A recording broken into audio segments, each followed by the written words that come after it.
তো আপনারা জেতা মানুষ। আমি তো ভাবছিলাম কবরস্থানে ওয়াজ করি, আপনারা কে আওয়াজ দিবেন। এখন দেখি না, আপনারা জেতা মানুষ। চিল্লা এখন ঠিক কি না? আমার হাতে একটা কিতাব আছে, এর নাম কি? যারা বলেন নাই তারাও বাবা এই জবানের হক আদায় করে বলেন, এই কিতাবের নাম কি? এই তো ওয়াজ চলবে। আপনারা হলেন ব্যাটারি, যখন আপনারা চার্জ দিবেন আমার পাওয়ার বাড়বে। কথা কোন ঠিক কিনা?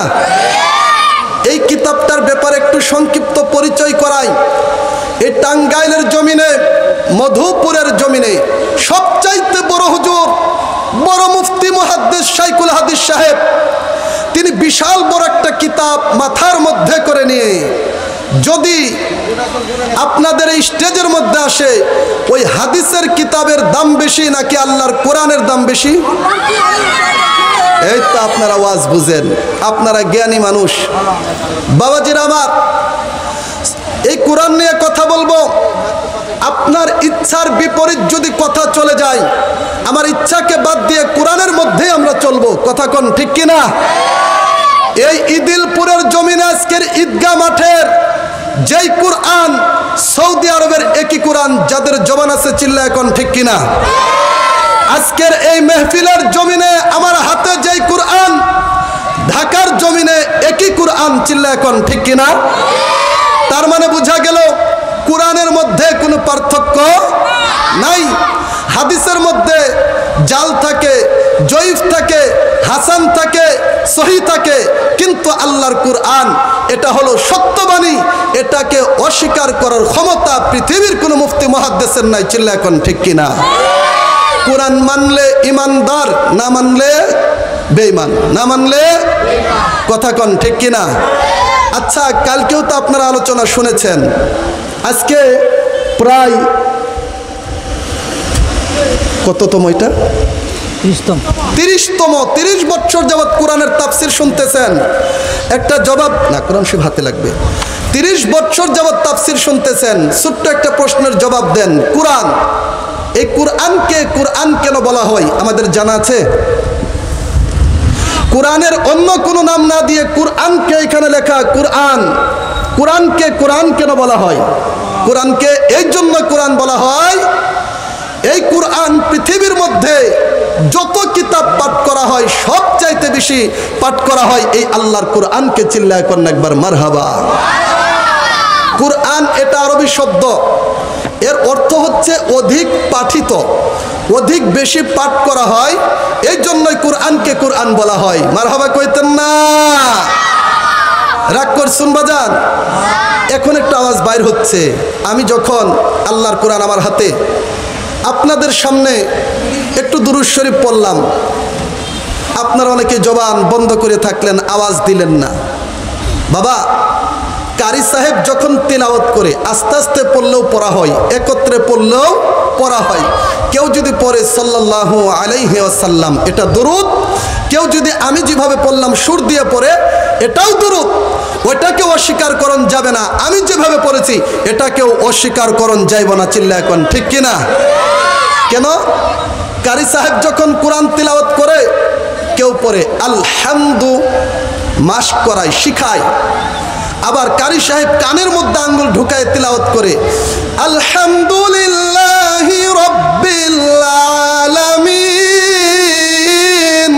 আল্লাহু আকবার, কণ্ঠ দিয়ে পড়ে। দুনো কোরআন তেলাওয়াতি জায়েজ আছে। কথা কোন ঠিক কিনা? ঠিক একই রকম এই যে মিলাদ পড়লাম, দুরূদ শরীফ পড়লাম, মিলাদ নাম কেন বললাম? আমরা বলি নবীর ঘর। আজকের যেখানে মাহফিল হচ্ছে দারুল উলুম মাদ্রাসা, নবীর ঘর। কেউ বলে মাদ্রাসা, কেউ বলে দারুল উলুম মাদ্রাসা। জায়গা একটাই, নাম কয়েকটা থাকতে পারে কি পারে না? চিল্লা এখন পারে কিনা? দুরূদ যাকে বলা হয় আমরা ওইটাকে মিলাদও বলি। বস্তু একটাই, নাম দুইটা। নাম কয়টা? রাগ করছেন কেউ?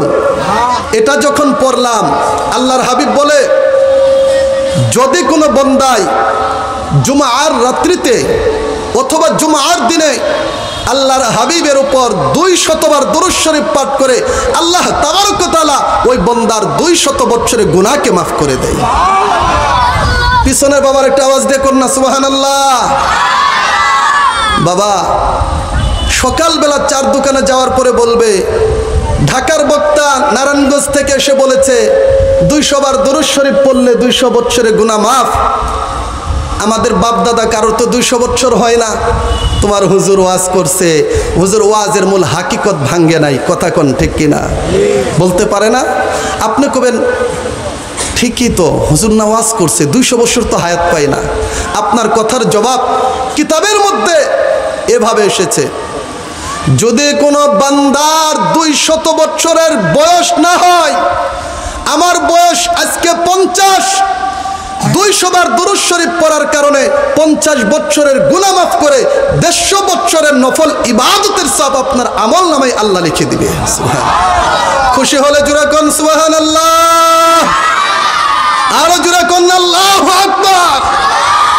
ডান হাত তুলে বলুন ইয়া রাসূলুল্লাহ, এবার বলেন মারহাবা। এই তো ভাল লাগতেছে ওয়াজ বাবাজিরা। আমি তাফসীর করব, মনে একটু দুঃখ লাগছে বন্ধুরে, মনে একটু আমার কষ্ট লাগছে। যখন আমি মিলাদ পড়লাম, দুরুদ পড়লাম, আমার অনেক বাবারা মুখ বন্ধ করে থাকলেন, মহব্বতে পড়লেন না।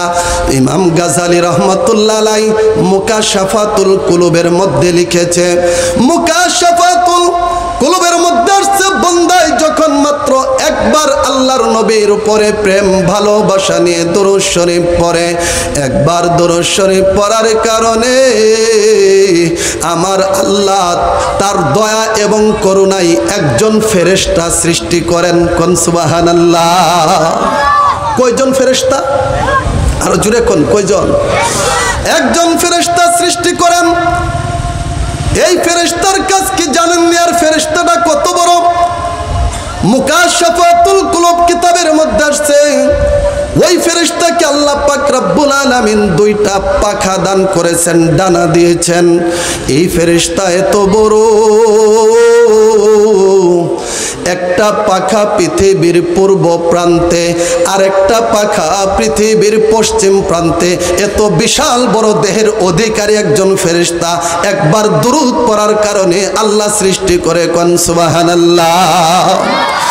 ওই ফেরেশতা কোনো কাজ নাই। ও ফেরেশতা তুমি কোরআন তিলাওয়াত কইরো না, এই কারণে আমি আল্লাহ তোমাকে বানাই নাই। তুমি নামাজ পড়বাই জন্য বানাই নাই, তুমি রুকু করবাই জন্য বানাই নাই, তুমি সিজদা করবাই জন্য বানাই নাই। ওই যে দিলপুর দারুল উলুম মাদ্রাসা কবরস্থানের ঈদগাহ মাঠের মধ্যে বৈশা তোমরা যে একবার নবীর উপর দরুদ পড়েছিলা, এই দরুদের কারণে আমি তোমাকে সৃষ্টি করলাম।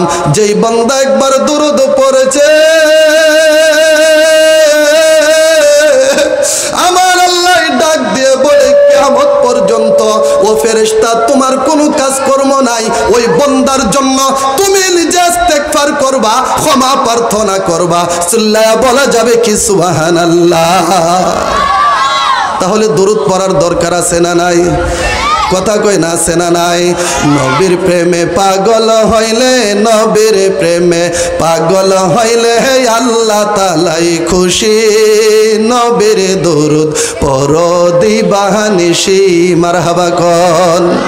ওরে নবীর প্রেমে যে হইছে পাগল,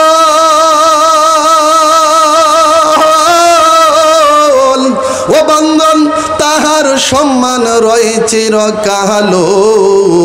প্রমাণ আছে হাবেশ বেলাল, প্রমাণ আছে হাবেশ বেলাল বানছে প্রেমের রশি। নবীর দরুদ পড়হ দিবানিশি। চিল্লায় বলা যাবে কি একবার মারহাবা। এ বন্ধুরা আমার, কোরআনের তাফসীর শুনিয়ে যাই। এই জন্য বলি জুমার রাত্রিতে, অর্থাৎ বৃহস্পতিবার দিন গত রাত্রে ঘরের কিনারায় অজু কইরা 2 রাকাত তাহাজ্জুদের নামাজ পড়া তাসবিহটা হাতে নিয়া যদি আপনি পড়তে পারেন সাল্লাল্লাহু আলা মুহাম্মদ, এই সাল্লাল্লাহু আলা মুহাম্মদ ছোট্ট দুরূদ শরীফ আল কাউলুল বদী নামক কিতাবের মধ্যে আসছে। এই দুরূদ যদি কোনো বান্দাই একবার পাঠ করে, আল্লাহ পাকের রহমতের 70,000 দরজা ওই বান্দার জন্য খুলে দেয়। কোন সুবহানাল্লাহ। রাগ করছেন? মনে থাকবে? বলেন তো সাল্লাল্লাহু।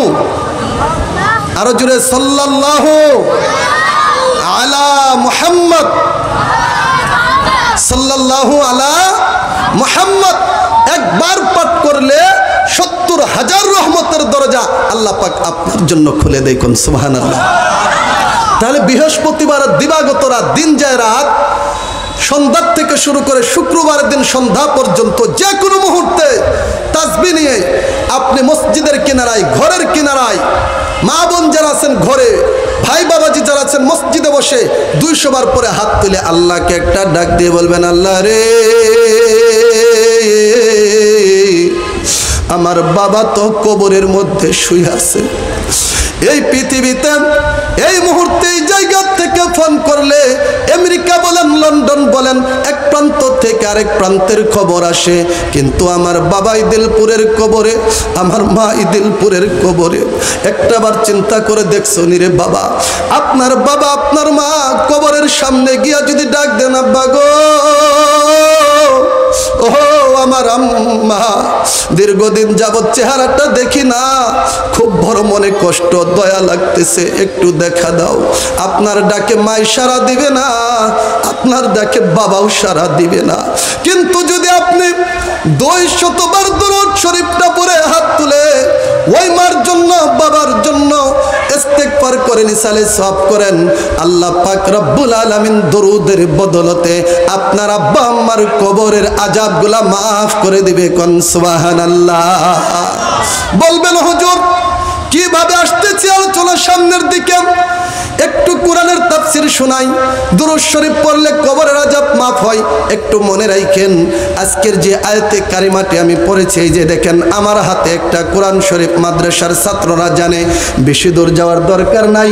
1 নম্বর পারার 4 নম্বর পৃষ্ঠা, হাফিজি কোরআন শরীফ, আয়াত নাম্বার হচ্ছে 26। জবান থাকলে কোন না মারহাবা, আরো জোরে কোন মারহাবা। আল্লাহর কোরআন, আল্লাহ বলছেন সূরা বাকারায় আয়াত নম্বর 26। হুজুর এই দিকে আসেন একটু, হুজুর খেয়াল করেন, একটু দেখেন, এইখানে একটা আসেনি, ইদিল্লু বিহি কাসীরা ওয়া ইয়াহদি বিহি কাসীরা, আছে এটুকু হুজুরে কো আছে, মারহাবা কোন। যদি সকালবেলা আমার কেউ সমালোচনা করে, আমার এই ভাইজান কাইসা ধরবেন, ধইরা বলবেন হুজুরে বলছিল যে কোরআনে আছে। কোরআনে এই জায়গার ভিতরে 26 নম্বর আয়াতের ভিতর সূরা বাকারায় আল্লাহ বলছেন, একেবারে কোরআনের প্রথম দিকে 4 নম্বর পৃষ্ঠায় আল্লাহ বলেন, ইদিল্লু বিহি কাসীরা ওয়া ইয়াহদি বিহি কাসীরা। এতদিন ওয়াজ শুনছেন, কোরআনের তাফসীর শুনছেন, আজকে একটু ব্যতিক্রম তাফসীর শুনে যান। আল্লাহ বলছে এই কোরআন পয়রা মানুষগুলা হিদায়াত পাবে, জান্নাতি হবে। আবার একদল মানুষ এই কোরআন পয়রাই পথভ্রষ্ট হবে, জাহান্নামী হয়ে যাবে। কোন নাউজুবিল্লাহ। কথাটা মস্তিষ্কের মধ্যে ঢুকান। এই কোরআন পড়ে মানুষ জান্নাতি হয়, এই কথা আপনিও জানেন, আমিও জানি, কিন্তু আল্লাহর কোরআন বলছে সূরা বাকারার 26 নম্বর আয়াতে এই কোরআন পড়ে মানুষ আবার পথভ্রষ্ট হয়। নাউজুবিল্লাহ কোন। এখন বলবেন হুজুর সারা জীবন তাফসীর শুনলাম, কোরআন পড়লেই সওয়াব, কোরআন পড়লেই, কোরআন মানলেই ভালো। আজকে বলতেছেন এই কোরআন পয়রা মানুষ হিদায়াত পাবে, সঠিক পথ পাবে। আবার একদল মানুষ ইদিল্লু বিহি কাসীরা, এই কোরআন পড়েই একদল মানুষ দুল্লুন, পথভ্রষ্ট হবে। হুজুর এই কথাটা কেমন একটু আমাদেরকে বুঝাইবেন নি বাবা? শুনা যান গভীর মনোযোগ। যদিও কিচ্ছা কাহিনী বলা উদ্দেশ্য না, কোরআনের তাফসীরে আপনাদেরকে শোনাইবো, কিন্তু কোরআন বুঝাইতে গিয়া মাঝে মধ্যে আপনাদেরকে মেসাল দেওয়া লাগবো। কথা কোন ঠিক কিনা? এই কোরআনের ভিতরে এই সূরা মুহাম্মদ আয়াত নম্বর 24, মারহাবা কোন। সূরা মুহাম্মদ আয়াত নম্বর 24 আল্লাহ পাক রব্বুল আলামিন, এই যে দেখেন সূরা মুহাম্মদের ভিতরে আল্লাহ পাক রব্বুল আলামিন বড় সুন্দর চমৎকার করে বলতেছেন। সূরা মুহাম্মদের 24 নম্বর আয়াতের ভিতরে আল্লাহ পাক রব্বুল আলামিন বলছেন, কোথায় গেল সূরা মুহাম্মদ? আল্লাহ পাক রব্বুল আলামিন সূরা মুহাম্মদের 24 নম্বর আয়াতের ভিতরে ডাক দিয়ে বলতেছেন, দুনিয়ার মুসলমান, আমি তোমাদেরকে কোরআন দিছি, আফালা ইয়াতাদাব্বারুনাল কুরআন, আফালা ইয়াতাদাব্বারুনা ইয়াত্তাদাব্বারুনাল কুরআনা আম আলা কুলুবিন আকফালুহা। জবান থাকলে চিল্লায়া কওয়া লাগবে একবার মারহাবা। আল্লাহর কোরআন কারো দ্বিমত আছে? কেউ রাগ করতেছেন? তাফসিরুল কোরআন মাহফিল, চিল্লায়া কোন ঠিক কিনা? এখন সূরা মুহাম্মদের 24 নম্বর আয়াত 26 নম্বর পারায় আল্লাহ ডাক দিয়ে বলেন, ওই দিলপুরের মুসলমান একটু শোনা, একটু মনোযোগ দিয়ে শোনো। আফালা ইয়াতাদাব্বারুনাল কুরআনা আম আলা কুলুবিন আকফালুহা। আল্লাহ কো তোমরা কেন আমার কোরআন নিয়ে গবেষণা করো না? তোমরা কেন কোরআন নিয়ে চিন্তা ভাবনা করো না? আম আলা কুলুবিন আকফালুহা, আম মানে নাকি, আম আলা কুলুবিন আকফালুহা, নাকি তোমাদের কলবের মধ্যে তালা মারা রয়েছে? তোমাদের কলবকে কি কেউ তালাবদ্ধ করে দিয়েছে? যদি না দিয়ে থাকে তোমরা কেন আমার কোরআন নিয়ে গবেষণা করো না? চিল্লা এখন মারহাবা। আল্লাহর কোরআনের গবেষণা, আল্লাহ বলছে এই কোরআন পরে মানুষ হিদায়াত পাবে, এই কোরআন পরে মানুষ পথভ্রষ্ট হবে। জিগাইবেন হুজুর কোরআন পরে মানুষ হিদায়ত পাবে এই কথা আমরা শুনছি, কিন্তু কোরআন পরে মানুষ পথভ্রষ্ট হবে এই কথা আমরা শুনি নাই।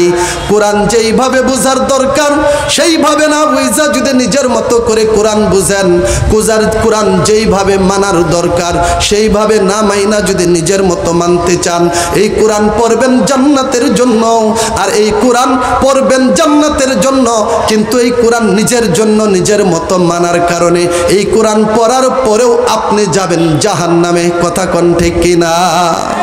বলবেন হুজুর কেমনে?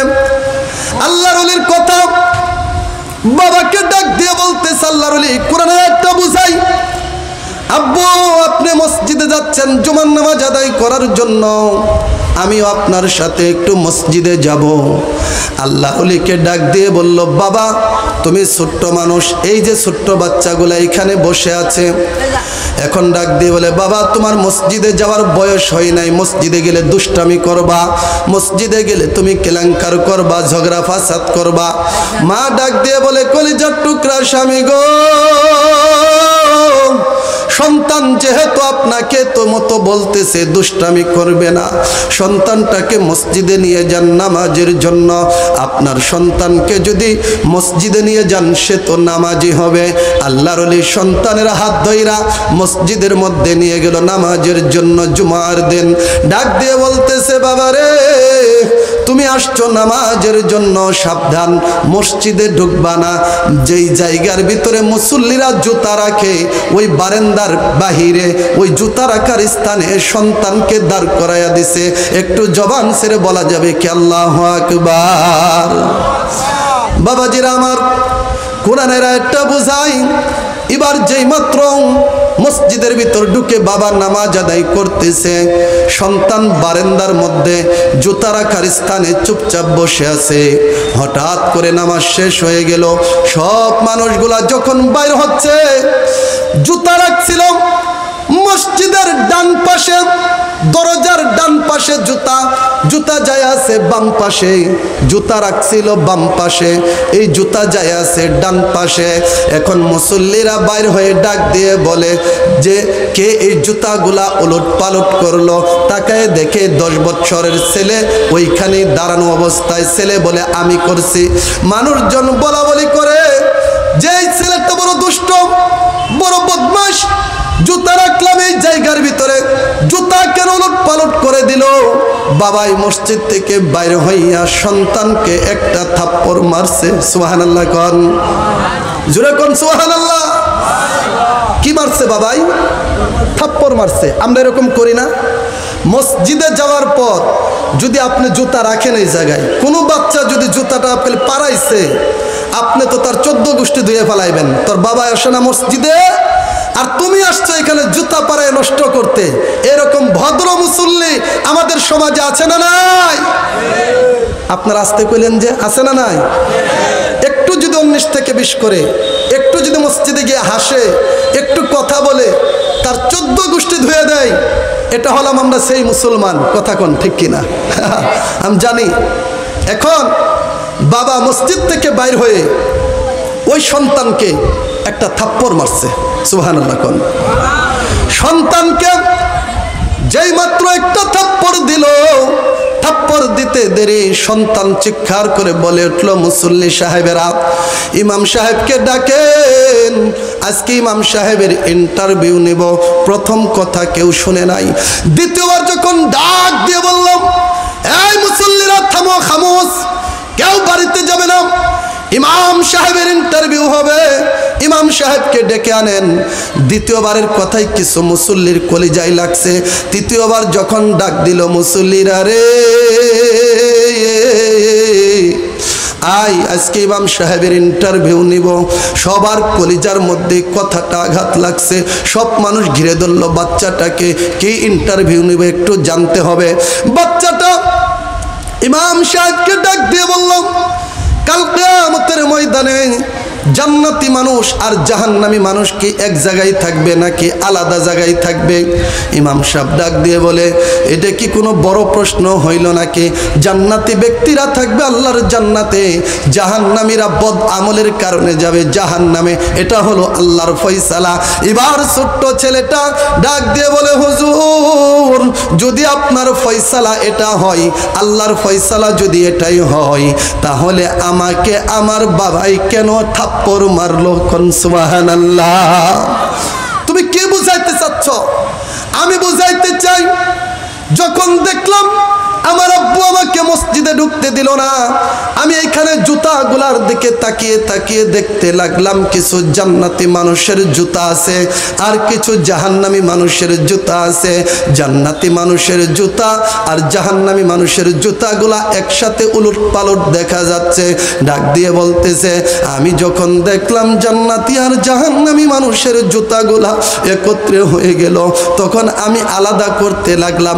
জান্নাতি মানুষের জুতাগুলা এক সাইড করলাম, জাহান্নামী মানুষের জুতাগুলা এক সাইড করলাম।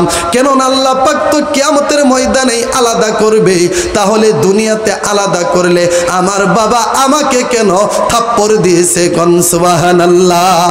প্রেম করিয়া ভুইল না জীবনে রাইখো মনে, প্রেম করিয়া ভুইল না জীবনে।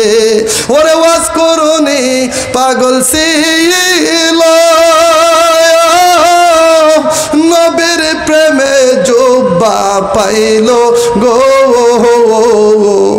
নবীজিকে না দেখল নয়নে রাইখো মনে, প্রেমে করিয়া বইল না জীবনে। মারহাবা কর।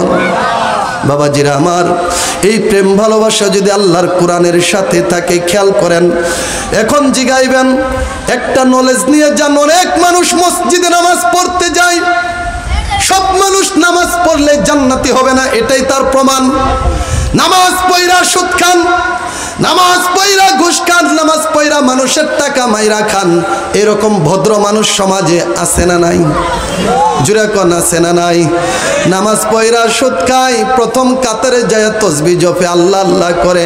আল্লাহ কই সুদ কর রে, তোর তসবি দিয়ে আল্লাহ আল্লাহ করার চাইতে খেটে খাইটা খাই রিক্সা চালক, ভ্যান চালক, যখন আমি আল্লাহর কুদরতি কদমে মাথাটাকে ঝুঁকাইয়া সুবহান রাব্বিয়াল আলা বলে, তোর এই সুবহানাল্লাহর চাইতে আমি আল্লাহর কাছে 100 গুণ বেশি প্রিয় হয় তার সুবহান রাব্বিয়াল আলা। কোন সুবহানাল্লাহ।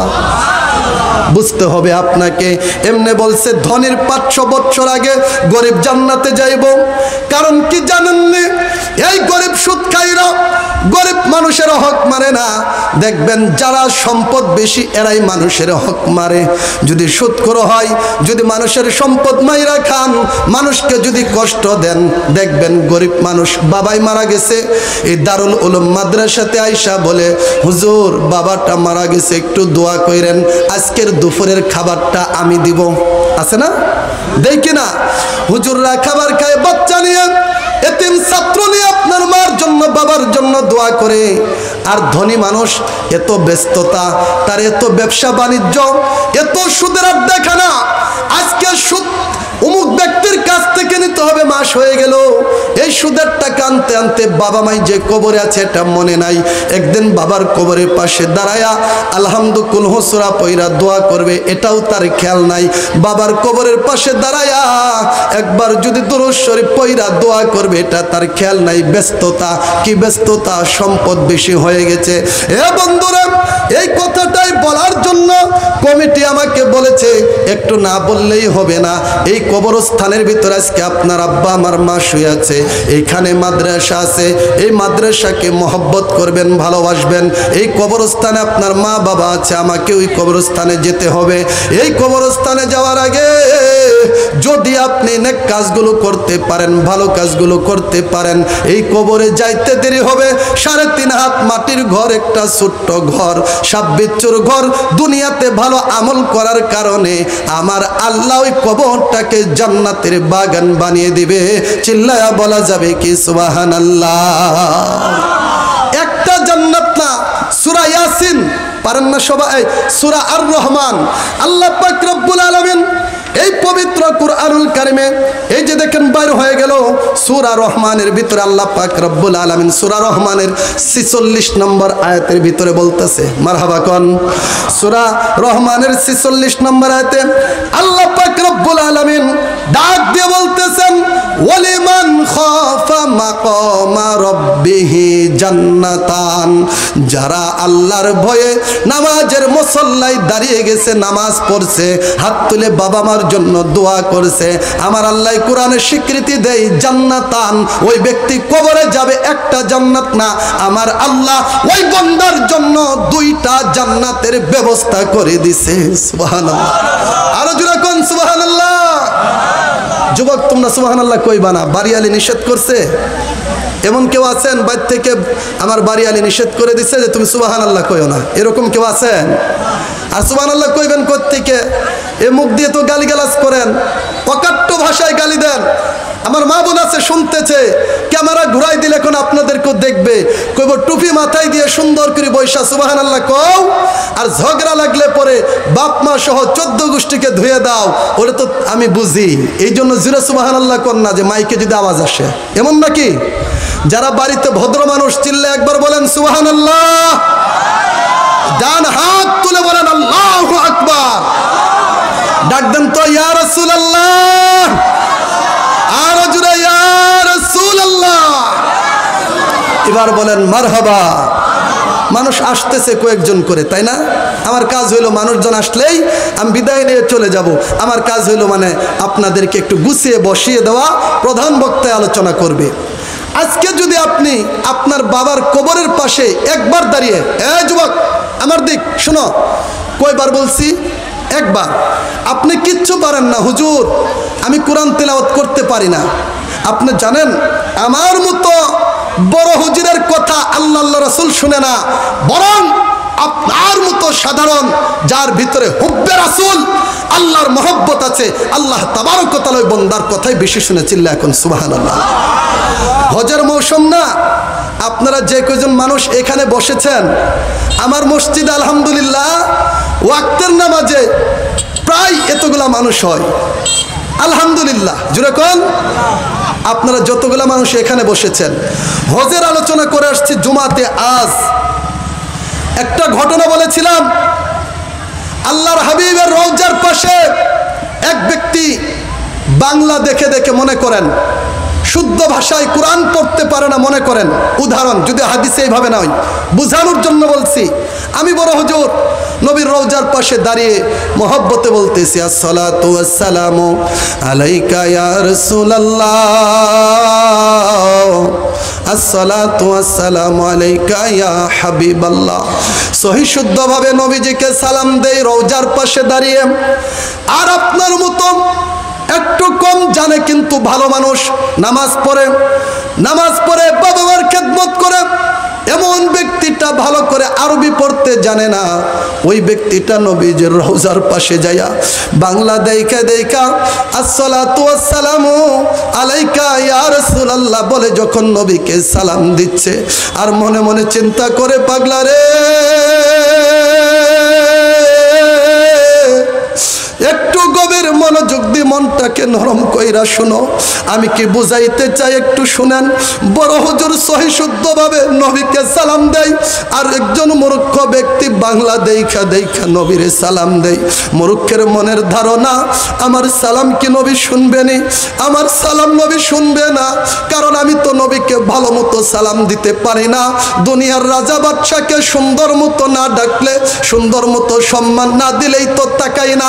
আর তিনি তো রাহমাতাল লিল আলামিন, যার ব্যাপারে আল্লাহ সূরা আম্বিয়ার 107 নম্বর আয়াতেই বলেছে, নবী গো আমি আল্লাহ আপনাকে রাহমাতাল লিল আলামিন বলে প্রেরণ করেছি। ওই নবীকে যদি ভালো কইরা সালাম না দেই, নবী কি আমার সালাম শুনবো নে? আল্লাহর হাবিব রাহমাতাল লিল আলামিনকে মনে দুঃখ নিয়া ওই অশুদ্ধভাবে নবীকে সালাম দিচ্ছে মূর্খ ব্যক্তি।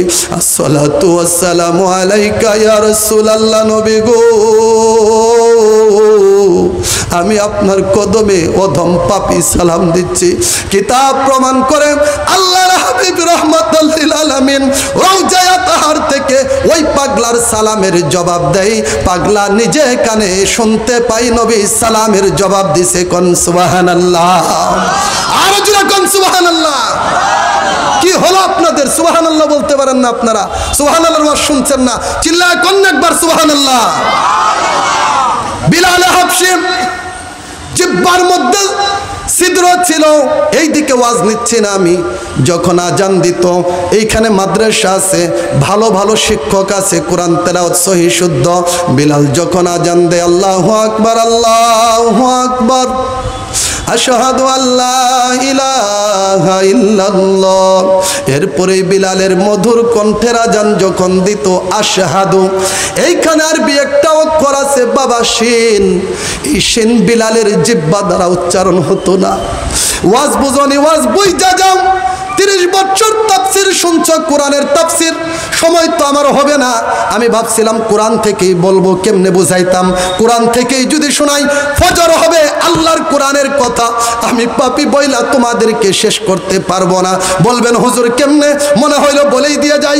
এই যে বাইর হয়ে গেল, তার মানে আল্লাহ আমাকে সাপোর্ট করে এসের পরে তুই বলে যা, এরা কথাগুলো শোনক। এই যে দেখেন সূরা আনফাল আয়াত নম্বর 24, আল্লাহ পাক রব্বুল আলামিন 9 নম্বর পারায় সূরা আনফালের 24 নম্বর আয়াতের মধ্যে ডাক দিয়ে বলে, পৃথিবীর মুসলমানেরা তোমরা নামাজ পড়ো, তোমরা রোজা রাখো, হজ করো, যাকাত দাও, যাই কিছু করো না কেন, রোজা রাখা যদি তোমাকে কেউ ডাক দেয় ওই ব্যক্তির সাথে কথা বলা যাবে।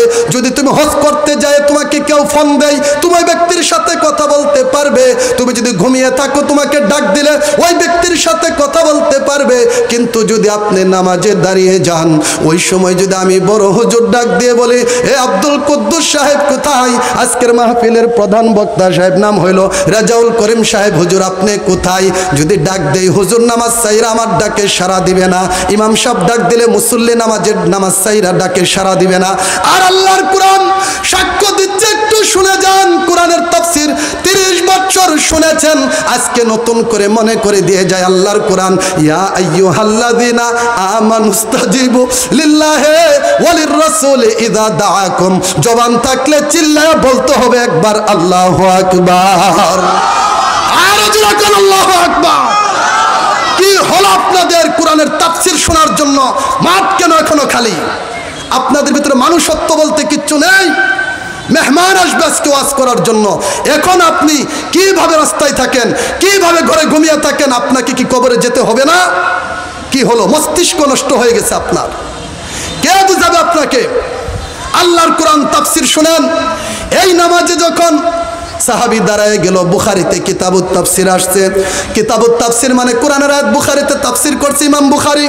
ওইখানে আসছে সাহাবী উবাই ইবনে কাব এবং সাহাবী বর্ণনা করতেছেন, আমি একদিন আসরের নামাজের টাইমে আমি যখন নামাজের মুসল্লায় দাঁড়িয়ে গেলাম, আল্লাহু আকবার বলে নামাজ পড়ি। বন্ধুরে কিভাবে বুঝাইলে তোমরা বুঝবা আমি জানি না, একটু বলে যাই, সময় বেশি পাবো না, আমাকে অনেক দূর যেতে হবে রাতারাতি ঢাকাতে। কালকে বিশাল বড় আমাদের একটা সমাবেশ আছে, আলহামদুলিল্লাহ বলেন। ফিলিস্তিনের মুসলমানদের পক্ষে, ইসরায়েলের বিপক্ষে কালকে ঢাকার জমিনে পুরা বাংলাদেশের সব মুসলমানদের পক্ষ থেকে একটা সমাবেশের আয়োজন করছে। মারহাবা কোন। লম্বা হয়ে যাবে কথা।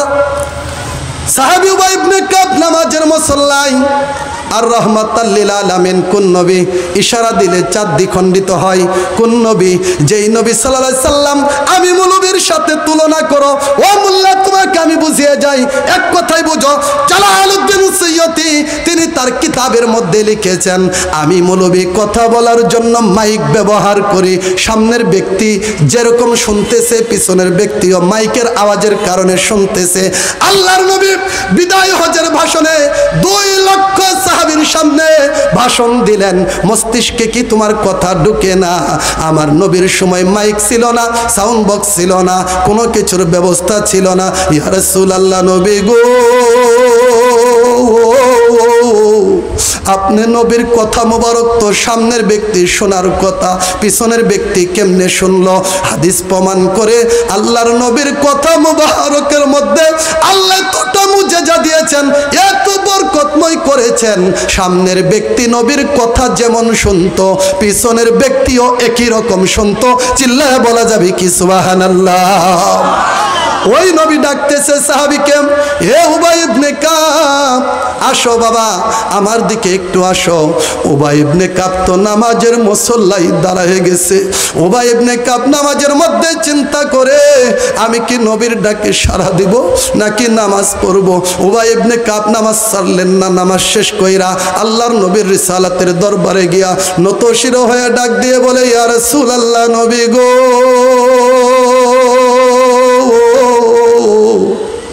ও দয়ার নবী আমার বেয়াদবি মাফ করবেন। আমি উবাই ইবনে কাব এখনো তো বুঝতে পারি নাই নামাজের মুসল্লায় আপনি নবী ডাকলেন, নামাজের মুসল্লায় রাইকা নবী গো, আমি কি নামাজ পড়ব নাকি আপনি নবীর ডাকে সাড়া দিব? আমার নবী ডাক দিয়ে বলে, এই আমার সাহাবীরা, উবাই ইবনে কাব সহ সবাই শুনে যাও। আল্লাহ পাক রব্বুল আলামিন এই যে কোরআনের মধ্যে বলছে, সূরা আনফালের 24 নম্বর আয়াত, আল্লাহ ডাক দিয়ে বলে, ইয়া আইয়ুহাল্লাযীনা আমানু, এইখানে কাফেরকে বলে নাই, মুশরিককে বলে নাই, কোন বেদিনকে বলে নাই, নবী বিদ্বেষীকে বলে নাই। আমার আল্লাহ এখানে ডাক দিয়া নবী প্রেমিক ইমানদারদেরকে বলছে, তোমরা যারা ইমানদার, উদুনি আস্তাজিব লাকুম, তোমরা যখনই নবী ডাকবে, তোমরা যে অবস্থায় থাকো না কেন, আমার নবী ডাকতে দেরি, নবীর ডাকে সাড়া দিতে দেরি করবে না। কোন সুবহানাল্লাহ? আর জোরে সুবহানাল্লাহ। তোমরা যে অবস্থায় থাকো সে অবস্থায় তোমাকে নবীর ডাকে সাড়া দিতে হবে। সাহাবী চোখের পানি ফেলাই কান্দে আর বলে, নবী গো, ও দয়ার নবী, মায়ার নবী, যদি আমরা নামাজে থাকি অবস্থায় কি আপনার ডাকে সাড়া দিবনি? নবী আমার ডাক দিয়ে বলে, হ্যাঁ সাহাবী, তুমি যদি নামাজেও থাকো, ওই সময় যদি আমি নবীর ডাক চলে আসে, নামাজকে বাদ দিয়ে আমি নবীর ডাকে সাড়া দিবা। আল্লাহর কোরআন সাক্ষ্য দিচ্ছে, কোন সুবহানাল্লাহ।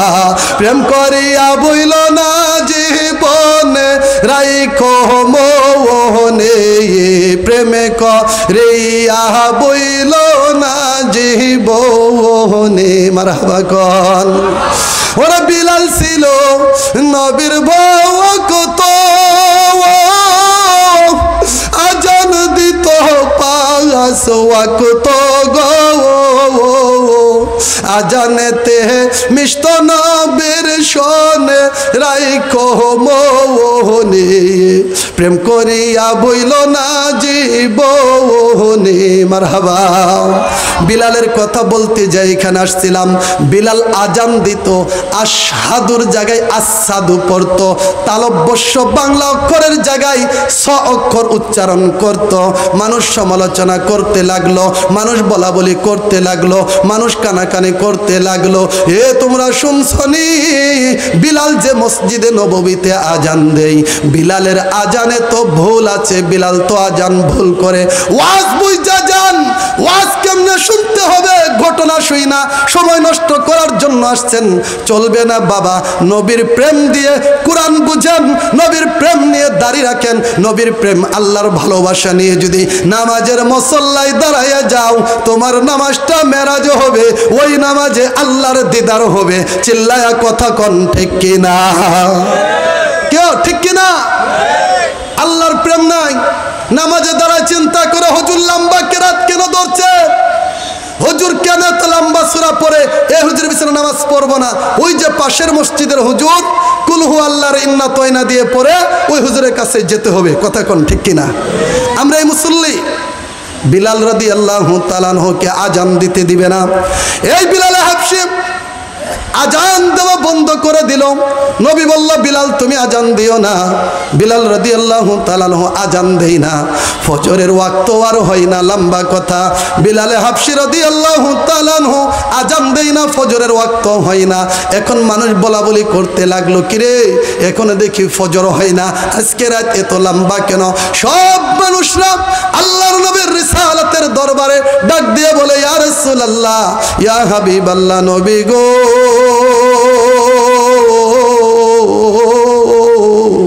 ও দয়াল নবী, বেয়াদবি মাফ করেন। বিলাল আজান দেয় না আজকে কেন, এখনো সুবে সাদেক হয় না, ফজরের ওয়াক্ত কেন এখনো হয় না? আল্লাহর নবী রাহমাতাল লিল আলামিন ডাক দিয়ে বলে, সাহাবীরা রে, তোমরা বিলালের আজানে শিন উচ্চারণ হয় না এটা দেখেছ, কিন্তু আমার আল্লাহ শিন উচ্চারণ দেখে নাই।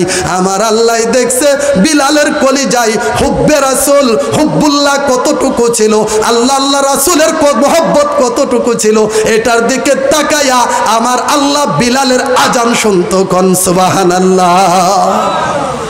এই জন্য বলে, আপনি যদি এখনো চিন্তা করেন আমি তো কিছু জানি না, মার কবরের পাশে দাঁড়ায় কিচ্ছু জানেন না, এই কথা বলতে যেতটুকু আসছি, আপনার কিচ্ছু জানার দরকার নাই। শুধু মার কবরের পাশে দাঁড়ায় পড়বেন সাল্লাল্লাহু আলাইহি ওয়াসাল্লাম, সুবহানাল্লাহ কোন, এইটুক পারবেন তো? সাল্লাল্লাহু আলাইহি ওয়াসাল্লাম, এটা একটা দুরূদ শরীফ। বুখারীতে প্রত্যেকটা হাদিস লেখার পরপরই ইমাম বুখারী এই দুরূদ শরীফ লিখছে, সাল্লাল্লাহু আলাইহি ওয়াসাল্লাম। হুজুর এই দুরূদ শরীফ পড়লে কি লাভ হবে? যেহেতু কবরস্থান বলি আমি শেষের দিকে যাচ্ছি, ও বন্ধুরা আবার আমাকে বলেছে অনেক মা বোনের আসছে, ওই দিকেও একটু কথা বলবেন। দুটোটা কথা একত্রে করে বলি, আমি শেষ করে দিচ্ছি। বাবাজিরা আমার খেয়াল করেন, মনে করেন আপনার এই দিলপুরের জমিনে একটা মাত্র মেয়ে সন্তান আপনাকে আল্লাহ দিয়েছে, আপনার ছেলে নাই, মেয়ে নাই, স্বামী নাই, শুধুমাত্র একটা কন্যা সন্তান আল্লাহ সবাইকে নিয়ে নিচ্ছে। এই কন্যা সন্তানটাও হঠাৎ করে কিছুদিন পরে যখন মারা যায়, লম্বা কথা সংক্ষেপ বলি, মারা যাওয়ার পরবর্তী একদিন, 2 দিন, 4 দিন, 1 মাস, 2 মাস, 6 মাস হয়ে যায়। আল্লাহর কোরআন হাত রেখে আপনাদেরকে শুনিয়ে যায়, যেই মাত্র, এটা আজকের আর কালকের কথা না, হাসান বসরি রহমতুল্লাহ আলাইহির জামানার কথা, তিনি নবীর সাহাবীদেরকে দেখেছেন। ওই হাসান বসরি রহমতুল্লাহ তাআলা আলাইহির জামানার কথা, ওই মাটা যখন দেখলো তার একটা মাত্র সন্তান, আর এই সন্তান কেউ